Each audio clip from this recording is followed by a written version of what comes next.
नमस्कार मु सुशील कुमार वर्तमान सबुठ बड़ बछा बछा ब्रेकिंग न्यूज खबर रखापी भिडटी को शेष पर्यंत देखूँ वीडियो भल लगे भिडटी को निश्चय समस्ते गोटे गोटे लाइक कर दिंतु देरी नक भिडटी को आरंभ करवा।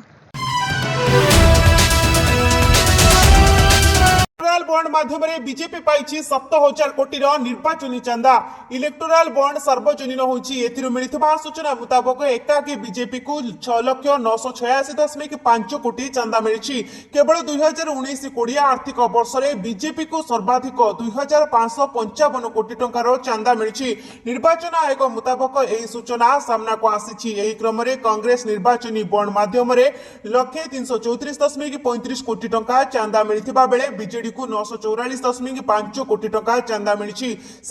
वाईएसआर कांग्रेस को 442.8 कोटी, टीडीपी को 181.35 कोटी टंका चांदा मिली। निर्वाचन कमिशन को तथ्य मुताबक निर्वाचन बॉन्ड माध्यम डीएमके 656.5 कोटी टंका चांदा नहीं बेले टीएमसी 1397 कोटी और बीआरएस 1322 कोटी टंका चांदा नहीं। समाजवादी पार्टी 14.5 कोटी, अकाली दल 7.26 कोटी, एआईडीएमके 6.5 कोटी, नेशनल कॉन्फ्रेंस 50 लाख चांदा नहीं। सुप्रीम कोर्ट का आदेश पर निर्वाचन कमिशन नुआ तथ्य रविवार दिन सार्वजनीन करिछि। एही डाटा निर्वाचन आयोग सील बंद लफाफारे सुप्रीम कोर्ट रे डिपोजिट करिछि। नंबर 2 मेंटो चर्चा रे पुनच्छेद 147 ना केंद्र कमिटी को पठाइला बीजेपी। मेंटो द्वंद्व भितरे प्रार्थी चूड़ांत कला राज्य बीजेपी। 147 विधानसभा एवं 21 लोकसभा आसन पर युद्ध तालिका प्रस्तुत करी दल केंद्रीय कमिटी पाखक पठाइबो।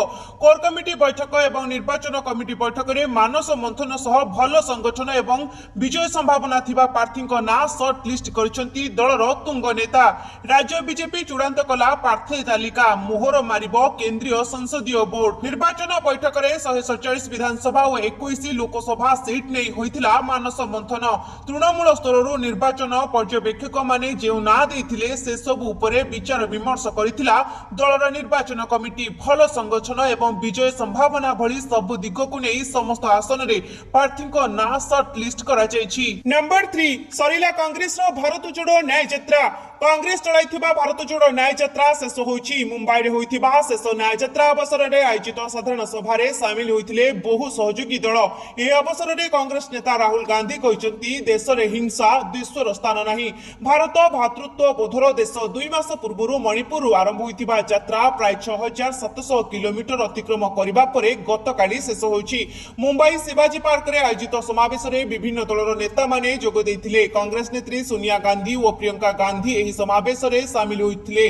गत जनवरी 14 रे इम्फाल नु भारत जोड़ो न्याय यात्रा आरंभ होइथिला। आसाम, पश्चिम बंग, गुजरात, उत्तर प्रदेश, बिहार, महाराष्ट्र, ओडिशा समेत 15 राज्यर 110 जिला तथा 100 रु अधिक लोकसभा आसन और 337 विधानसभा क्षेत्र अतिक्रम करथिला। नंबर 4 आसंता 4 दिन पर्यंत राज्य रे प्रचंड वज्रपात संभावना। आसंता 4 दिन पर्यंत राज्य रे प्रचंड वज्रपात संभावना। घड़घड़ी बिजुली सह झड़ वर्षा नहीं सतर्कता जारी करिछि पाणीपाग केन्द्र।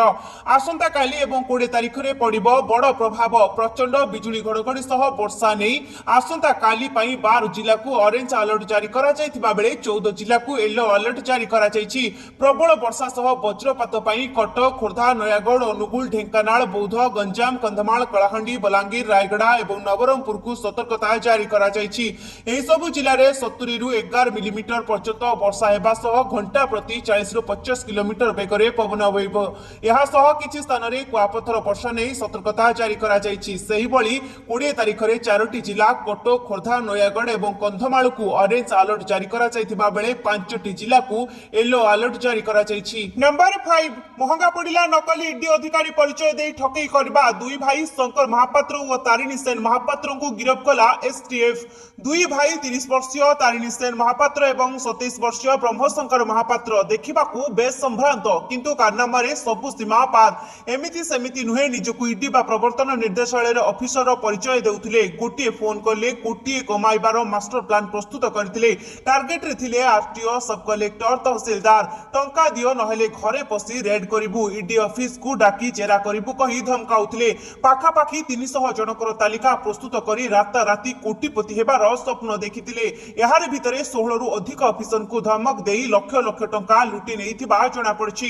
तेबे छत्रपुर सब कलेक्टर देवदत्त महांती ठारू 6 लाख मागिथिबा नै special task force ray report हेबा परे एही दुई दलाल को गिरफ्त करा जायछि। कहा जाउछि दुर्नीति खोर अफिसर का तालिका प्रस्तुत करी सेमानकु टंका मागुथिले। एही दुई भाई फोन ट्रू कॉल ले निजकु संजय मिश्र नारे फीड करथिले। वरिष्ठ अधिकारी को परिचय देई टंका नै सारिबा परे फेक कागज पत्र देई छु मारुथिले। तेबे सरकारी बाबू माने काहेकि एही नकली ईडी अफिसर को लक्ष लक्ष टंका देई दिथिले से नै खूब शीघ्र खोलताड़ करिबो एसटीएफ। नंबर 6 निर्वाचन आचरण विधि पाई बंद रहिबो मुख्यमंत्री को अभियोग प्रकोष्ठ। निर्वाचन प्रक्रिया शेष हेले खोलिबो अभियोग प्रकोष्ठ।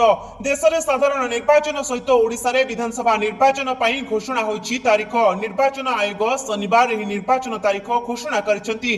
तेबे निर्वाचन तारीख घोषणा हेबा सहित निर्वाचन आचरण विधि लागू होईछि। एही क्रम रे निर्वाचन आचरण विधि दृष्टि मुख्यमंत्री को अभियोग प्रकोष्ठ रे अभियोग शुणाणी बंद रहिबो बोली मुख्यमंत्री कार्यालय तरफ सूचना दिया जायछि। निर्वाचन प्रक्रिया संपूर्ण हेबा पर्यंत मुख्यमंत्री को अभियोग प्रकोष्ठ बंद रहिबो बोली सूचना दिया जायछि। नंबर 7 एणिके पछ सीट रे बसुथिबा यात्री सीट बेल्ट पिंधिबा बाध्यतामूलक नचेत बाजिबो अलार्म गणिबा को पड़िबो मोटा अंकर जरिमाना। गाड़ी चालकों समेत सहयात्री मानक सुरक्षा को दृष्टि रे रखी सड़क परिवहन एवं राजपथ मंत्रालय ऑटो निर्माता कंपनी मानक पई शुक्रवार एक ड्राफ्ट विज्ञप्ति जारी करिछि। उक्त विज्ञप्ति अनुसार 2025 एप्रिल 1 रु बिक्री हेबाकु थिबा कार रे पछ सीट पई अलार्म शब्द को बाध्यतामूलक करा जायछि। एही नियमर उल्लंघन कले केंद्रीय मोटरयान नियमर नियम 138 अनुसार एही नियमर उल्लंघन कले 1000 टंका जरिमाना देबाकु पड़िबो। सरकारी अधिकारी कहवा अनुसार एही विज्ञप्ति केवल कार पछ सीट रे बसुथिबा यात्री मानक सीट बेल्ट अलार्म पई अटे। एहा व्यतीत अन्य कोनोसी नूतन प्रावधान करा जाय नाही। यात्री मानक सुरक्षा पई सीट बेल्ट हेउची एक सुरक्षा कवच परी। तेणु प्रत्येक कार एही सुरक्षा अलर्ट रहिबा बाध्यतामूलक अटे। नंबर 8 जुलाई पहिला रु लागू हेबाकु जाउछि सिम को नै नुआ नियम।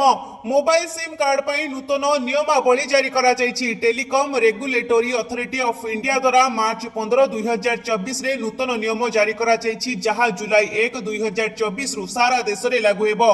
ट्राई कहिछि जे नियम परिवर्तन कले ठकईर परिमाण ह्रास करा जाय परिबो।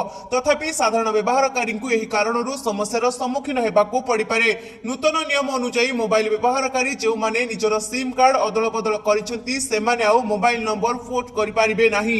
जेतेबेले सिम कार्ड हजि जाए किंबा भांगी जाए आमे ताहा बदल रे सही नंबर रे अन्य एक सिम आनंती ताहाकू सिम स्वाइप कहा जाए। ट्राई कहिछि जे ठके मामला को रोकिबा पई एभली पदक्षेप निया जायछि। ठक मानकू सिम अदल बदल करी ठकामी रोकिबा पई एही नूतन नियम लागू करा जायछि। नंबर 9 पूर्वतन मुख्यमंत्री को नारे मामला रुजु। ओडुआरे छत्तीसगढ़ पूर्वतन मुख्यमंत्री भूपेश बाघेल को नारे एतला। महादेव बेटिंग ऐप मामला रे बाघेल को समेत एही ऐप प्रमोटर को विरुद्ध रे मामला रुजु करिछि पुलिस। टाइम्स नाउ रिपोर्ट अनुसार सेमानक विरुद्ध रे ठकई अभियोग होइछि। एहा पूर्वरु मार्च 8 रे महादेव ऐप सह लिंक थिबा अर्थ हेरफेर मामला रे प्रवर्तन निर्देशालय 2 जन को गिरफ्त करथिला जेउंतरे छत्तीसगढ़ रो विभिन्न उच्च पदाधिकारी तथा प्रशासनिक अधिकारी संपृक्त थिबा अभियोग होइछि।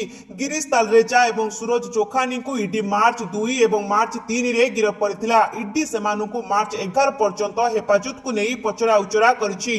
गत बुधवार महादेव बेटिंग ऐप मामलार तदंत समय ईडी कहितला जे स्टॉक मार्केट रे प्राय 1100 कोटी विनियोग पई अनेक डमी अकाउंट एवं नकली बैंक संस्था व्यवहार करा जायछि। नंबर 10 जवान मानक पई खुशी खबर। सामरिक तालीम समय गुरुतर आहत हेले कैंडिडेट पाइबे पुनः थैतान सुविधा। प्रस्ताव को प्रतिरक्षा मंत्रालय अनुमोदन। सामरिक तालीम समय आघात कारणरू मेडिकल आधार रे बाहर करा जाउथिबा कैंडिडेट मानकु एबे पुनः थैतान सुविधा जोगाई दियाजिबो। प्रतिरक्षा मंत्रालय एक विवृत्ति जारी करी कहिछि जे प्रतिरक्षा मंत्री राजनाथ सिंह एही प्रस्ताव को अनुमोदन करछंती।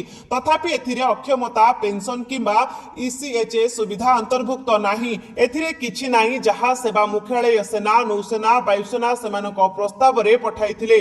प्रतिरक्षा मंत्रालय रो कहबा अनुसार एभली कैंडिडेट मानक पई सुजोग बढ़ाइबा पई पुनर्वास महानिर्देशालय द्वारा परिचालित योजना गुड़िकर लाभ वृद्धि पई अनुमति दिया जायछि। एही योजना द्वारा मेडिकल आधार रे बहिष्कृत 500 कैंडिडेट उपकृत होई पारिबे। समान परिस्थिति रे भविष्यत रे कैंडिडेट मानक मध्य समान सुविधा पाइबे।